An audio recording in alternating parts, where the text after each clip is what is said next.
Азамат, мына үшінші блок құрылтайға келіп отырсың, бұл жерден не мақсатпен келдің?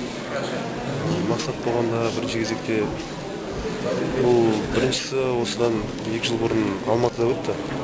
Екіншісі былтыр Астанада болды, Назарбаевта. Барлығына қатыстың ғой? Барлығына болғанда Алматыдағысы емес, Астанадағысы бүгін биыл екінші келуім құрылтайға.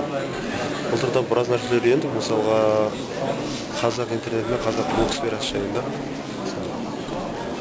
Бүгінде Яғни саған үйреніп, тәжірибе алмасу мақсатында өте қажетті шара болды, Бұл жерде танитын адамдарың көп пе, достарың, жолдастарың, осы интернет арқылы танысқан, осы блог құрылтай арқылы танысқан көп пе адамдар? бұл жерде шыны керек, бәрі сол виртуалды танысқан адамдар.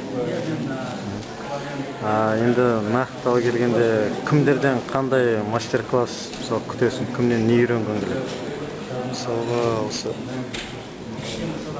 бұл жерде мысалға Дінмұхамед Зиядин деген кісілер бар, Аршат Оразовтар бар. Мысалға солардан бірдеме алсам ба деймін, сабақ болса да.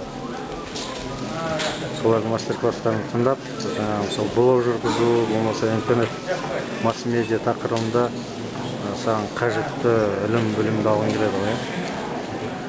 Істеріңе сәттілік тілейміз. Алла разы болсын. Рахмет.